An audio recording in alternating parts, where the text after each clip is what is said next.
Hay solicitudes por parte del COE. Recientemente aseguraron que tienen 5, siendo específicos. La primera, la declaratoria de emergencia sanitaria, producto de la segunda ola de contagios del COVID-19 en el territorio nacional, pretenden simultáneamente coadyuvar en las acciones necesarias para la aplicación de medidas de restricción masiva, cuarentena rígida en el área metropolitana del Departamento de La Paz por el lapso de 7 días. Además, establecer a través del Ministerio de Trabajo la suspensión de actividades laborales en todas las instituciones del sector público y privado, exceptuando las actividades del sector de salud, farmacias y centros de abastecimiento. Cuarta, autorizar a través del Ministerio de Gobierno y del Ministerio de Defensa el apoyo de las Fuerzas Armadas y la Policía Boliviana en las acciones de vigilancia y control del cumplimiento de la restricción masiva, las mismas que serían coordinadas a través de los gobiernos autónomos municipales. Y por último, reducir los horarios de trabajo en las oficinas de la Administración Pública Nacional, departamental y municipal, así como en el número diario de funcionarios que asisten regularmente a la prestación de servicios durante el periodo de la posible emergencia nacional que puede ser declarada. Están preparando la reglamentación de eso, ya más específica, y saldría en las próximas horas. Yo me imagino que desde el lunes ya tendrán plena validez estos consejos del COE. Firman el alcalde Luis Revilla, el gobernador Félix Pazzi y también el director del CEDES La Paz, doctor Ramiro Narváez. Están a solicitud de que puedan ser atendidas estas demandas. Bueno, tema de interés, el tema de la vacuna fue de nuestro interés, es todavía de nuestro interés, seguimos a la búsqueda de nuevos detalles para dar información siempre más completa. Y el tema de los niños que venimos aguantando durante varios días atrás. ¿Por qué? Digo porque tenemos una necesidad de hablar de este tema y cada vez le decimos al doctor Vladimir Aguilera, por favor, mañana, por el monto, digamos, informativo de la mañana. Primero, 1000 disculpas, doctor Aguilera, por haberlo tenido al menos un par de días ahí tenso con el tema de la entrevista. Se merece usted todo nuestro respeto y además todo nuestro agradecimiento por seguir ahí para informarnos de este tema tan delicado. Un gusto tenerlo con nosotros, doctor Aguilera. Bienvenido. Bueno, muchísimas gracias, John, y a todo tu equipo. Y pues bueno, agradecido con la invitación y atento a poder absorber algunas dudas o preguntas que se pueda tener en relación al campo pediátrico. Doctor, nuestros niños. La primera pregunta es, ¿qué tan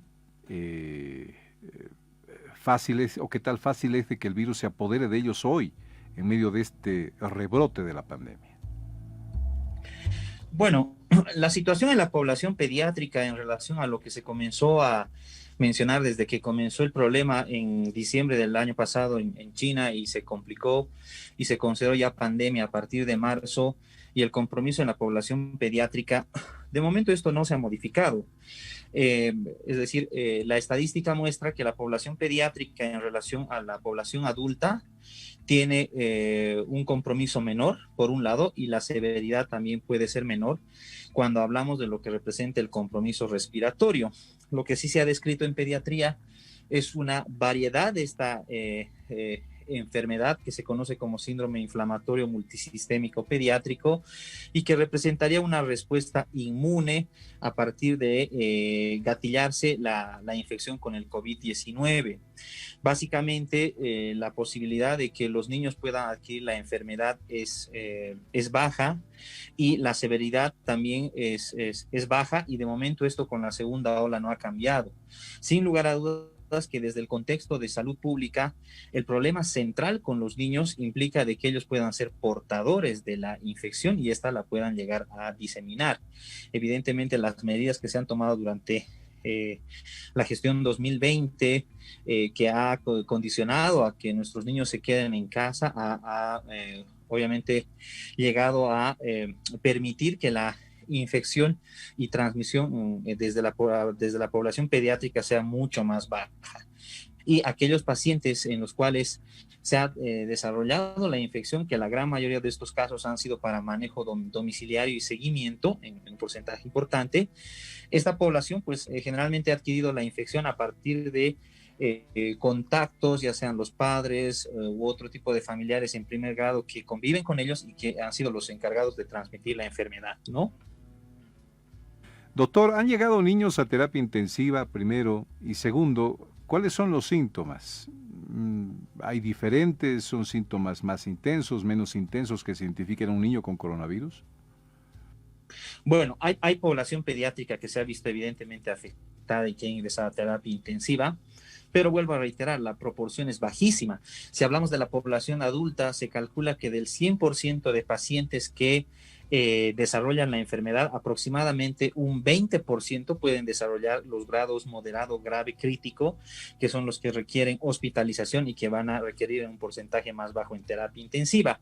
Esos índices en pediatría son muchísimo más bajos. Se calcula que menos del 1% de pacientes que desarrollan la infección pueden requerir de cuidados intensivos. La sintomatología de alguna manera es similar, es decir, los síntomas más frecuentes que se han descrito en la población pediátrica, hablando de cuadros respiratorios, sería fiebre, tos y dolor de garganta, que son los síntomas más relevantes. Y un elemento trascendental es que un porcentaje significativo de pacientes que pueden ingresar a terapia intensiva son pacientes que traen también alguna enfermedad de base, es decir, no son previamente sanos, y aquellas enfermedades con las cuales se ha visto que puede tener mayor relación el virus es con la diabetes y el sobrepeso y obesidad. Son los dos factores de riesgo que se ha encontrado que tienen mayor posibilidad de desarrollar formas graves de la enfermedad. Y a eso se puede sumar este patrón que les describo, el síndrome inflamatorio multisistémico pediátrico, que básicamente son niños que pueden tener fiebre, pueden desarrollar un rash, es decir, lesiones en la piel y manifestaciones gastrointestinales del tipo diarrea y vómito, y que finalmente desarrollan un estado de choque, es decir, son pacientes que pueden requerir de soporte de medicamentos para mejorar la presión arterial.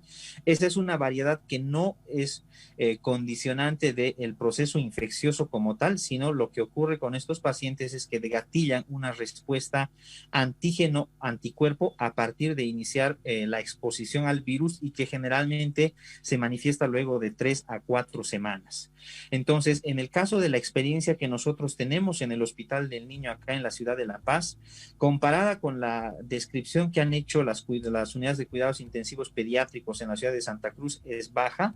Nosotros hemos tenido acá en la ciudad de La Paz, en el Hospital del Niño, solamente 4 casos, y de los 4 casos, 3 tenían alguna enfermedad de base en el contexto de diabetes y de obesidad. Solo tuvimos un paciente previamente sano. Obviamente hay que considerar que el Hospital del Niño como tal no ha sido considerado centro de referencia COVID, por lo menos durante la primera ola.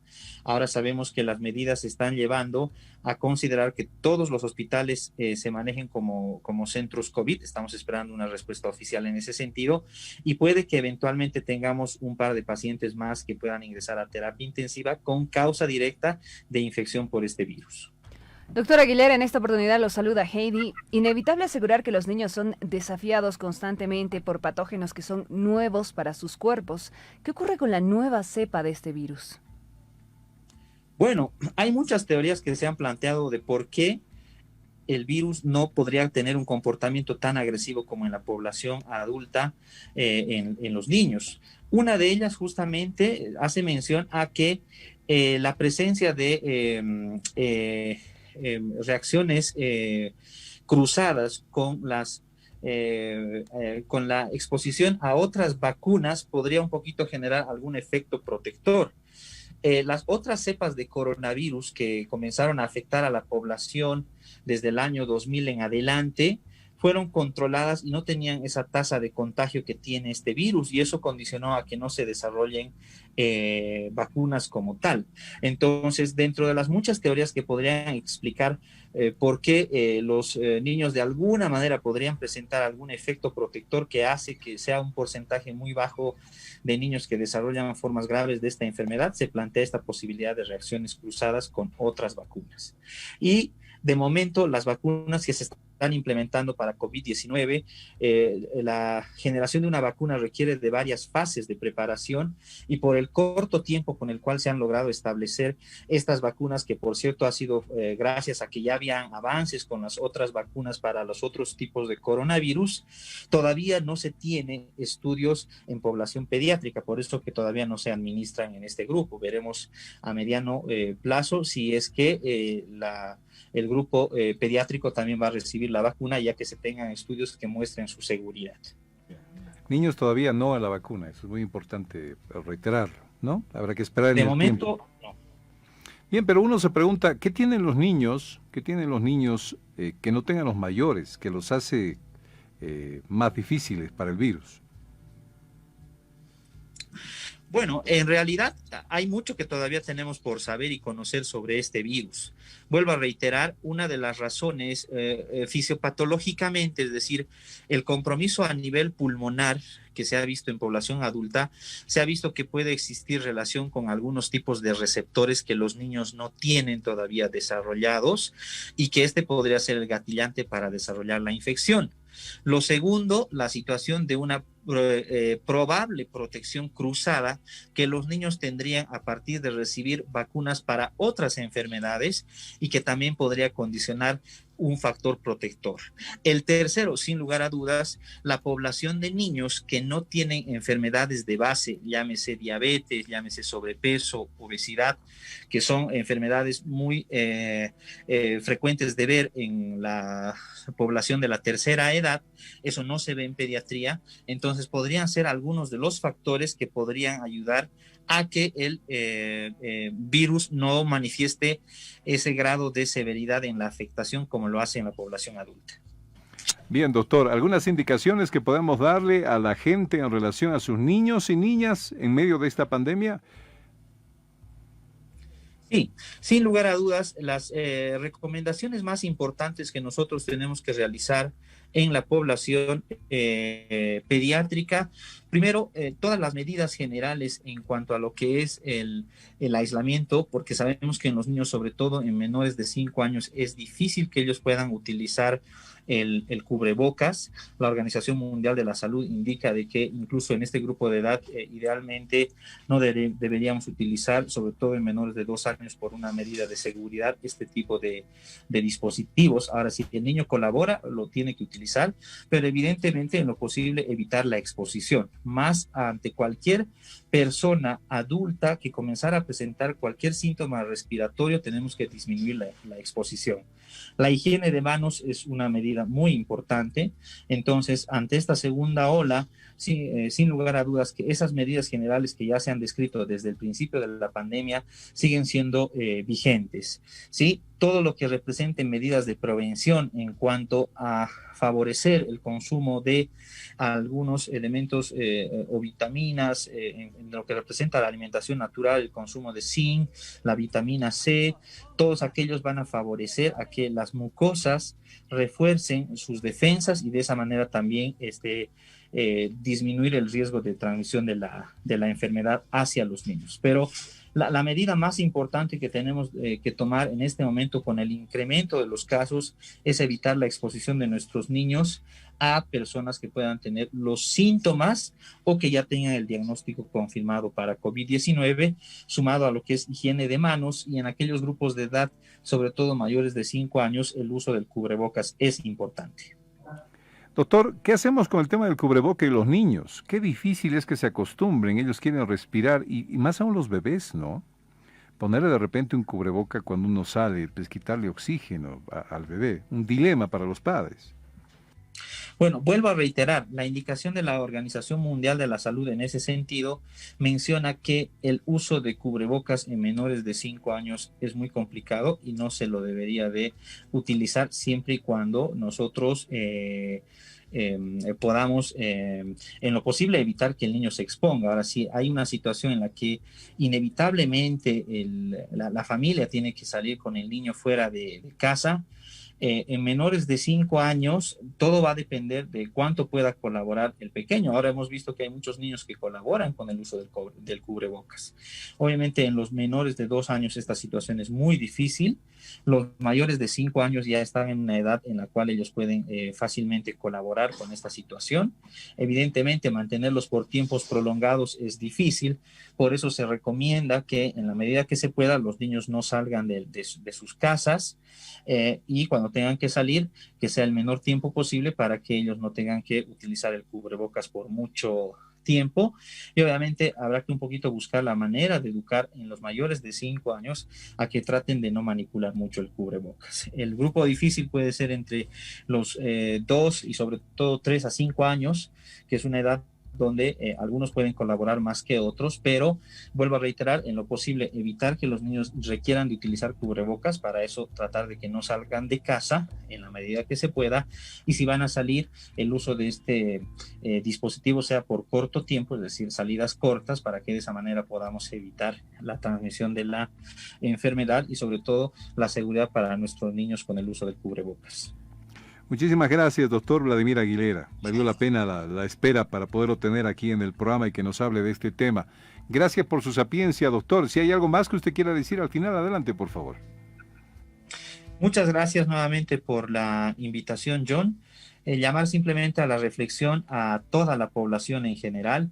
Esta segunda ola estamos viendo que está comenzando a generar muchos problemas en el país. Nuevamente los sistemas de salud se encuentran completamente saturados.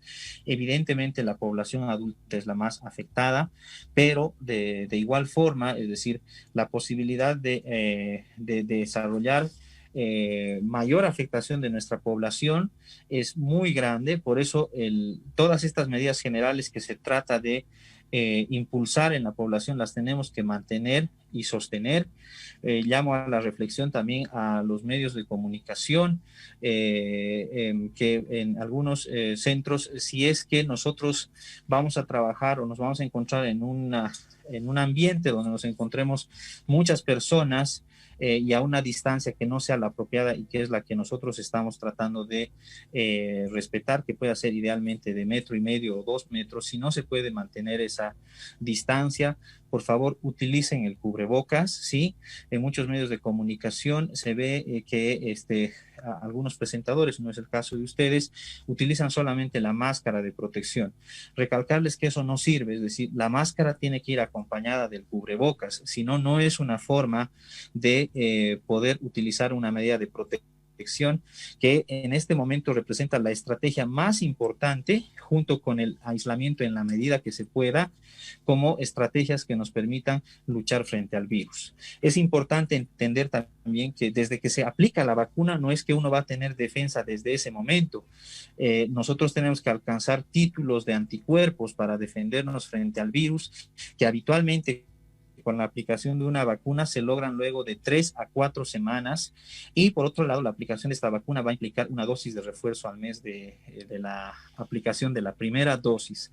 Entonces seguramente el Ministerio de Salud va a trabajar para determinar cuáles van a ser de forma escalonada los grupos que van a recibir la vacuna, pero importante entender de que la aplicación de la vacuna no implica que nosotros bajemos la guardia en cuanto a estas medidas de protección.